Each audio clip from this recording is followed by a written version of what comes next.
Once accepted in a group, Gurdjieff students were often taught to live every day with a peculiar goal written on a list.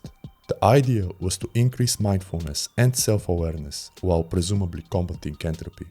Whether this is their origin, similar practices are part of various systems. In New Thought, experiencing a new reality begins with first writing it down, as some view this as actually superior to the so-called vision boards. According to N.Hill, getting clear about what you want and writing it down is vital. Quote, spoken words leave impressions, printed words leave tracks. Unquote. This aligns your being and aspirations, allowing you to reverse engineer them into long-term bigger and smaller actionable goals. And when it comes to the latter, bullet journaling is a powerful tool for actually staying on track. Bullet journaling. Popularized and invented by New York product designer Ryder Carroll, bullet journaling is a mindfulness practice designed as a productivity system.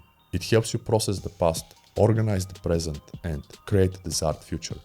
Also to practice Marcus Aurelius' wisdom of removing the essential from the non-essential and living the now, connected to your vision, as according to Ralph Waldo Emerson, quote, when there's no vision, people perish, unquote. Also to experience more life by actually identifying with and moving toward exactly what you perceive as supreme good, as according to psychocybernetics inventor Maxwell Maltz, quote, whatever your conception of supreme good may be, it is experienced essentially as more life, unquote. Magick.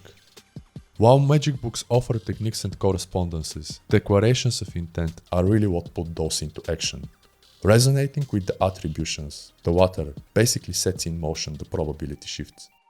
By setting goals and bullet journaling, you essentially develop the habit of cultivating an intent, and this can be viewed as an extension of your pure will, which is something I'd suggest to my younger self before even doing rituals, as it teaches one of Magick's ultimate goals, intentional living.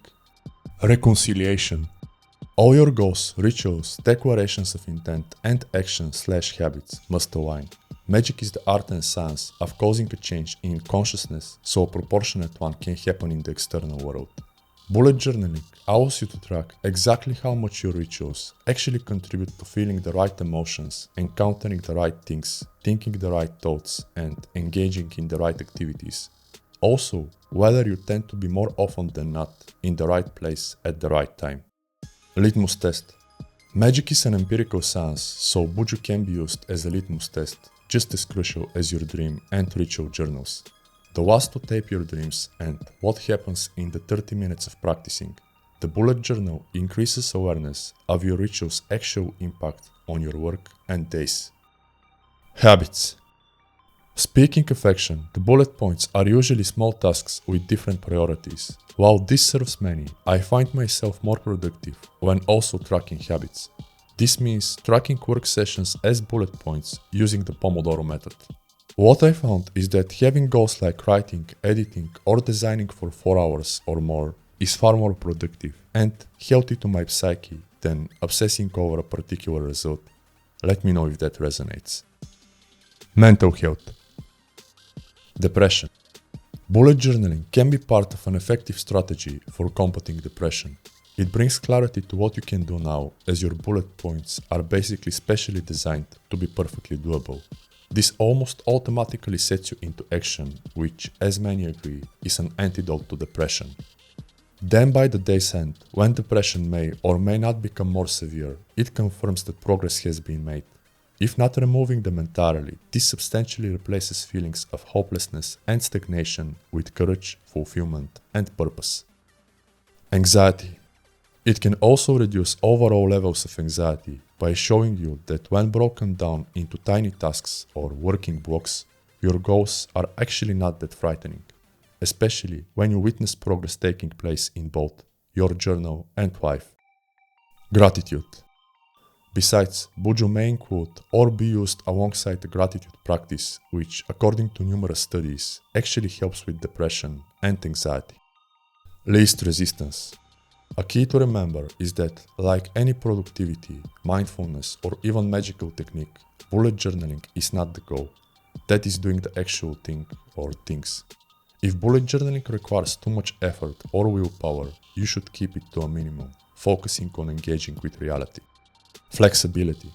I personally appreciate Buju's flexibility. The first part of this is that while there was specially designed for it, technically you can use any journal. The second is that unlike daunting to-do lists, it operates with several signifiers, letting you prioritize, postpone, or migrate tasks. Signifiers. Standing for tasks and, in my case, working blocks, the dot or the bullet point is Buju's primary tool. It turns into an X when a task is completed, a forward arrow when a task is migrated, and a backward one when moving something into the future walk or rescheduling.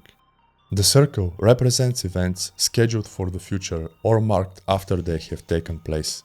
The dash stands for notes, comments such as thoughts, ideas, reflections, and/or not immediately actionable tasks. Apparently, the system can get pretty sophisticated or quite simple, which I prefer focusing on the now, approaching one thing at a time. Combined with the rapid walk, i.e. getting an idea maximally concisely and swiftly, these are more than enough, especially when used mindfully and in conjunction with Marcus Aurelius' advice, quote, think at every moment, is this necessary, unquote. The same can be the key for getting the most out of your bullet journal and days, but that's just my opinion. Let me know if you agree, check my products and books, subscribe to the channel, and thank you for your time.